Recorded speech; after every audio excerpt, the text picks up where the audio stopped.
இன்றைக்கி நம்ம ரொம்பவே அருமையான டேஸ்ட்டில் ஒரு சூப்பரான காலை டிஃபன் எப்படி செய்கிறதுன்னு பார்க்க போகிறோம். இது செய்கிறதுக்காக நான் சக்கரை பூசணிக்காய் பயன்படுத்தி செஞ்சுருக்கேன்.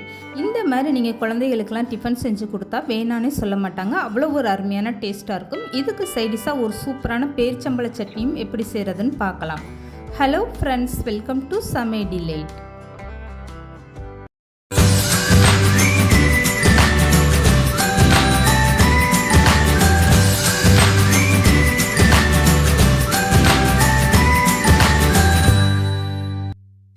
இந்த டிஃபன் செய்கிறதுக்காக ஒரு கப் அளவுக்கு சக்கரை பூசணிக்காய் எடுத்து அதை நல்லா தோல் சீவிட்டு இந்த மாதிரி சின்ன சின்னதாக கட் பண்ணி எடுத்துக்கோங்க. இதுக்கப்புறமா ஒரு பாத்திரத்தில் தண்ணி சேர்த்துட்டு அதுக்குள்ளே ஒரு சின்னதாக மூடி வச்சுக்கோங்க. இதுக்கப்புறமா மேலே ஒரு கிண்ணத்தில் இந்த சக்கரை பூசணிக்காய் எல்லாமே சேர்த்துக்கோங்க. சக்கரை பூசணிக்காய் வேக வைக்கும்போது அதை நல்லா கழுவிட்டு நீங்கள் வேக வச்சுக்கோங்க. இப்போ இந்த சக்கரை பூசணிக்காயில் ஒரு ஸ்பூன் அளவுக்கு இல்லை 2 ஸ்பூன் அளவுக்கு தண்ணி சேர்த்திங்கன்னா போதும். இப்போ மூடி போட்டுட்டு ஒரு 10 நிமிஷம் இந்த சக்கரை பூசணிக்காவை நல்லா வேக வச்சுருங்க. இப்போ பார்த்தீங்கன்னா இந்த சக்கரை பூசணிக்காய் ரொம்பவே சூப்பராக வெந்திருக்கு. ரொம்ப குழைவாக வேக வேண்டாம். இந்த அளவுக்கு எடுத்து பார்க்கும்போது உங்களுக்கு ஓரளவுக்கு வெந்திருந்தால் போதும். சக்கரை பூசணிக்காய் ரொம்ப குழைவாக வேக வச்சுட்டிங்கன்னா நம்ம செய்யக்கூடிய டிஃபன் சாப்பிடும்போது ரொம்ப ஒரு இனிப்பான டேஸ்ட்டு கொடுத்துரும். அதனால் இந்த மாதிரி அரை வேக்காடாக நீங்கள் வேக வச்சு எடுத்துக்கோங்க. இப்போ இந்த சக்கரை பூசணிக்காவை நல்லா ஆற வச்சுருங்க. கையில் எடுத்து அமுக்கி பார்த்தீங்கன்னா இந்த மாதிரி இருக்கணும் சக்கரை பூசணிக்காய். இது கரெக்டான ஸ்டேஜில் இருக்குது. இப்போ இது கூடவே ஒரு சின்னதாக பச்சை மிளகாய் சேர்த்துக்கோங்க.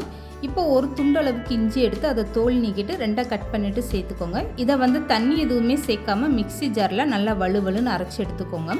இப்போ அரை கப் அளவுக்கு ஓட்ஸ் எடுத்து அதை ஒரு மிக்ஸி ஜாரில் சேர்த்துக்கோங்க. நான் இந்த டிஃபன் செய்கிறதுக்காக அரை கப் அளவுக்கு ஓட்ஸ் பயன்படுத்தியிருக்கேன். உங்களுக்கு விருப்பம் இல்லைன்னா நீங்கள் வெள்ளை அவல் கூட சேர்த்துக்கோங்க. இப்போ அதை மிக்ஸி ஜாரில் சேர்த்துட்டு நல்லா பவுடராட்டம் அரைச்சி எடுத்துகிட்டு வந்துடுங்க. இப்போ அரைச்சி எடுத்துகிட்டு வந்த ஓட்ஸை இந்த மாதிரி ஒரு ஜல்லடை வச்சுட்டு நல்லா சளிச்சு எடுத்துக்கோங்க. 1-2 நல்லா அரைப்படாமல் இருந்தால் இந்த மாதிரி சளிச்சு எடுக்கும்போது உங்களுக்கு ஜல்லடையில் தங்கிடும். எந்த கப்பில் நீங்கள் 1 கப் அளவுக்கு சக்கரை பூசணிக்காய் அளந்து எடுக்கிறீங்களோ அதிலே அரை கப் அளவுக்கு ஓட்ஸு, அப்படி இல்லைன்னா வெள்ளை அவல் நீங்கள் அளந்து எடுத்துக்கோங்க. இப்போ இந்த ஓட்ஸை நல்லாவே சளிச்சு எடுத்தாச்சு பாருங்கள். ஜல்லடையில் 1-2 அரைப்படாமல் இந்த அளவுக்கு இருக்குது. இதை நீங்கள் வேஸ்ட்டு பண்ணாமல் திரும்பவுமே மிக்ஸி ஜாரில் சேர்த்து நல்லா பவுடராட்டம் அரைச்சி எடுத்துகிட்டு சேர்த்துக்கோங்க. இப்போது அரைச்சி எடுத்த ஓட்ஸ் அப்படியே இருக்கட்டும். இதுக்கப்புறமா அரைச்சி எடுத்த மஞ்சள் பூசணிக்காவை அப்படியே சேர்த்துக்கோங்க. இந்த மஞ்சள் பூசணிக்காய் அரைக்கும் போது உங்களுக்கு தேவைப்பட்டால் மட்டும் 2-3 ஸ்பூன் அளவுக்கு தண்ணி சேர்த்துட்டு இந்த மாதிரி நல்லா வலுவலுன்னு அரைச்சி எடுத்துருங்க. ரொம்ப தண்ணி சேர்த்துட்டிங்கன்னா உங்களுக்கு நம்ம செய்யக்கூடிய டிஃபன் அதிகமாக மாவு சேர்க்குற மாதிரி ஆயிரும். இப்போ நான் சக்கரை பூசணிக்காய் கையில் எடுத்து காட்டுறேன் பாருங்கள். இந்த மாதிரி நல்லா வலுவலுப்பாக இருக்கணும். 1-2 உங்களுக்கு சக்கரை பூசணிக்காய் அரைப்படாமல் இருந்தால் அதை நீங்கள் வெளியில் எடுத்துருங்க. இப்போ இது கூடவே 1 கப் அளவுக்கு கோதுமை மாவு சேர்த்துக்கோங்க. எந்த கப்பில் நீங்கள் சக்கரை பூசணிக்காய் ஓட்ஸ் எல்லாம் அளந்து எடுக்கிறீங்களோ அதிலே 1 கப் அளவுக்கு கோதுமை மாவு சேர்த்துக்கோங்க. இப்போ மாவுக்கு தேவையான அளவு உப்பு சேர்த்துட்டு நல்லா இந்த மாவை பிசைஞ்சு விட்டுருங்க. எடுத்ததுமே தண்ணி எதுவுமே சேர்க்க வேண்டாம். சக்கரை பூசணிக்காயில் இருக்க தண்ணியே நம்மளுக்கு இந்த மாவுக்கு கரெக்டாக வந்துடும். ஒருவேளை தண்ணி பத்தலைன்னா நீங்கள் கொஞ்சமாக 2 ஸ்பூன்லேருந்து ஒரு 3 ஸ்பூன் அளவுக்கு மட்டும் தண்ணி சேர்க்குற மாதிரி இருக்கும். இப்போ இந்த மாவு பிசையும் போது உங்களுக்கு கையில் மாவு ஒட்டுற மாதிரி தான் இருக்கும். இதுக்காக நீங்கள் கொஞ்சமாக சமையல் எண்ணெய் சேர்த்துட்டு இந்த மாவை நல்லா பிசைஞ்சு எடுத்துக்கோங்க. காலையில் டயத்தில் ஸ்கூலுக்கு போகிற குழந்தைகளுக்கெல்லாம் நீங்கள் லஞ்ச் பாக்ஸில் காய் வச்சு விட்டிங்கன்னா அதை மீதம் கொண்டு வந்துடுவாங்க. ஆனால் இந்த மாதிரி நீங்கள் டேஸ்ட்டான ஒரு டிஃபன் செஞ்சு கொடுக்கும்போது கொஞ்சம் கூட மிச்சம் வைக்காமல் அப்படியே சாப்பிட்டு வந்துடுவாங்க. இப்போ மாவை நல்லாவே பிசைஞ்சு எடுத்தாச்சு. இது கூட கூடுதலாக 2 ஸ்பூன் அளவுக்கு சமையல் எண்ணெய் சேர்த்துட்டு மாவை ஒரு டைம் நல்லா பிசைஞ்சு எடுத்துக்கோங்க. மாவு இப்போ கையில் ஒட்டாத அளவுக்கு எந்த அளவுக்கு நல்லா சாஃப்டாக வந்திருக்கு பாருங்கள். இந்த மாவு பிசைஞ்சு எடுக்க எனக்கு 2 ஸ்பூன் அளவுக்கு மட்டும்தான் தண்ணி தேவைப்பட்டுச்சு. இப்போ மாவை நல்லா பிசைஞ்சதுக்கப்புறம் கொஞ்சம் கொஞ்சமாக கையில் எடுத்துகிட்டு இந்த மாதிரி உருண்டையாக நீங்கள் திரட்டி எடுத்து வச்சுக்கோங்க. மாவில் விரிசல் விழுகாத அளவுக்கு நல்லா உருண்டையாக இந்த மாதிரி நீங்கள் திரட்டி எடுத்து வச்சுக்கோங்க. 1 கப்பு கோதுமை மாவில் 8 பீஸ் அளவுக்கு இந்த மாதிரி மாவு உருண்டை உங்களுக்கு கிடைக்கும். இப்போ எல்லா மாவும் இந்த மாதிரி உருண்டையாக திரட்டி எடுத்ததுக்கப்புறம் அப்படியே ஒரு மூடி போட்டு 10 நிமிஷத்துக்கு இந்த மாவை நல்லா ஊற வச்சுருங்க. ஊற வைக்கும்போது உங்களுக்கு இன்னும் கொஞ்சமே நல்லா சாஃப்டாக ரொம்பவே அருமையான டேஸ்ட்டாக இருக்கும். இப்போ இந்த மாவு 10 நிமிஷம் ஊறுற கேப்பில் நம்ம ஒரு சூப்பரான பேரிச்சம்பழ சட்னி எப்படி செய்கிறதுன்னு பார்க்கலாம். இதுக்காக ஒரு சின்ன மிக்ஸி ஜார் எடுத்துக்கோங்க. அதில் 3 காஞ்ச மிளகாய் சேர்த்துட்டு ஒரு சின்ன நெல்லிக்காய் சைஸில் புளி சேர்த்துக்கோங்க. அரை கப் அளவுக்கு பேரிச்சம்பழம் சேர்த்துக்கோங்க.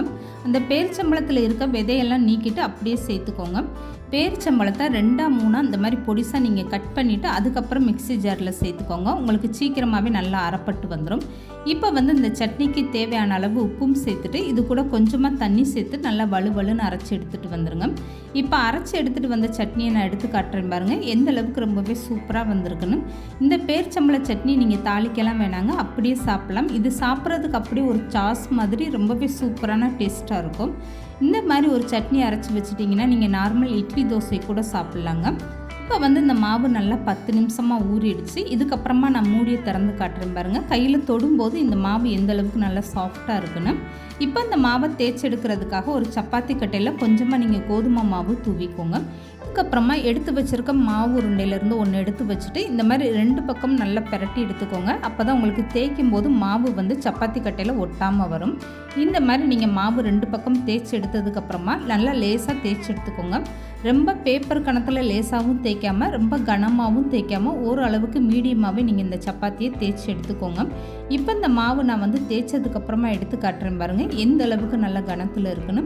ரொம்ப லேசாக இல்லாமல் இந்த மாதிரி நீங்கள் தேய்ச்சி எடுத்துக்கோங்க. இப்போ வந்து இந்த சப்பாத்தியை நீங்கள் அப்படியே தோசை கல்லில் போட்டு எடுக்கலாம். அப்படி இல்லை ரவுண்டாக உங்களுக்கு அழகாக வேணும் ஒரே மாதிரினா இந்த மாதிரி ஒரு மூடி வச்சு நீங்கள் கட் பண்ணி எடுத்துக்கோங்க.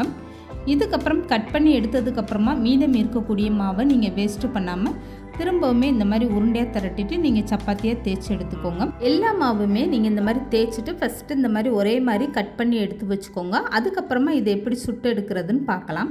இப்போ வந்து நான் மாவை தேய்ச்சதை எடுத்து காட்டுறேன் பாருங்கள், எந்த அளவுக்கு நல்லா லேசாக ஒரே ரவுண்டாக இருக்குது பாருங்கள். இந்த மாதிரி எல்லா மாவுமே நான் தேய்ச்சிட்டு ஒரு தட்டில் எடுத்து வச்சுட்டேன். மாவு ஒன்றோடு ஒன்று ஒட்டாத அளவுக்கு எடுக்க ரொம்பவே சூப்பராக வருது பாருங்கள். இப்போ வந்து கட் பண்ணி எடுத்ததுக்கப்புறம் இந்த ஓரத்தில் இருக்கக்கூடிய மாவெல்லாம் நீங்கள் திரும்பவுமே ஒரு டைம் பிசைஞ்சிட்டு இதே மாதிரி நீங்கள் தேய்ச்சி எடுத்து வச்சுக்கோங்க. இப்போ வந்து இந்த மாவு எல்லாமே ரெடி ஆயிடுச்சு. இதுக்கப்புறமா சுட்டு எடுக்கிறதுக்காக அடுப்பில் ஒரு தோசைக்கல் வச்சுக்கோங்க. இதுக்கப்புறம் தேய்ச்சி வச்சுருக்க மாவுலேருந்து ஒன்று எடுத்து வச்சுட்டு ஸ்டவ்வை மீடியமாக வச்சுக்கோங்க. இப்போ வந்து 1/4 ஸ்பூன் அளவுக்கு நெய் வந்து நான் சேர்த்துருக்கேன். நீங்கள் விருப்பப்பட்டால் நெய் சேர்த்துக்கோங்க, அப்படி இல்லைன்னா சமையல் எண்ணெய் சேர்த்துக்கோங்க. குழந்தைகளுக்கெல்லாம் கொடுக்கும்போது நீங்கள் நெய் சேர்த்து கொடுத்தீங்கன்னா அது டேஸ்ட்டு ரொம்பவே சூப்பராக இருக்கும். குழந்தைகளுமே ரொம்ப ஆசையாக விரும்பி சாப்பிடுவாங்க. இப்போ இந்த சப்பாத்தியை திருப்பி போட்டுட்டு இந்த சைடுமே 1/4 ஸ்பூன் அளவுக்கு நெய் சேர்த்துக்கோங்க. இந்த மாதிரி 2 பகுதியிலுமே நீங்கள் நெய் சேர்த்துட்டு சுட்டு எடுத்துக்கோங்க. நார்மலாக நம்ம சப்பாத்தியெல்லாம் எப்படி சுட்டு எடுப்போமோ அதே மாதிரி நீங்கள் சுட்டு எடுத்துக்கோங்க. இந்த சப்பாத்தியை சுட்டு எடுக்கிற வரைக்குமே நீங்கள் ஸ்டவ்வை மீடியமாக வச்சுட்டு சுட்டு எடுத்துக்கோங்க. இதில் வந்து சக்கரை பூசணிக்கெல்லாம் சேர்த்துருக்கிறதுனால சப்பாத்தி வந்து சீக்கிரமாகவே நல்லா செவந்துட்டு வந்துடும். இந்த மாதிரி நீங்கள் ஸ்டவ்வை மீடியமாக வச்சுட்டு இந்த சப்பாத்தியை சுட்டு எடுக்கும்போது தான் உள்ள வரைக்கும் இந்த மாவு நல்லா வெந்துட்டு சப்பாத்தி வந்து சாப்பிடும்போது நல்லா சாஃப்டாக இருக்கும். இப்போ வந்து மீதம் இருக்கக்கூடிய எல்லா மாவையும் இதே மாதிரி நீங்கள் சப்பாத்தியை சுட்டு எடுத்து வச்சுக்கோங்க. அவ்வளோதாங்க, ரொம்பவே அருமையான டேஸ்ட்டில் சக்கரை பூசணிக்காய் பயன்படுத்தி ஒரு சூப்பரான காலை டிஃபன் தயார் பண்ணியாச்சு பாருங்கள். இந்த பேரிச்சம்பழ சட்னியை அப்படியே சப்பாத்தியோட தொட்டுட்டு சாப்பிட்லாம். அப்படி இல்லைன்னா நீங்கள் சப்பாத்தி மேலே நல்லா தடவிட்டு ரோல் பண்ணி கூட சாப்பிட்லாங்க. சாப்பிட்றதுக்கு ரொம்பவே அருமையாக இருக்கும். இந்த வீடியோ பிடிச்சிருந்தா லைக் பண்ணுங்கள், ஷேர் பண்ணுங்கள், மறக்காமல் சமையல் டெய்லி சேனலை சப்ஸ்கிரைப் பண்ணுங்கள்.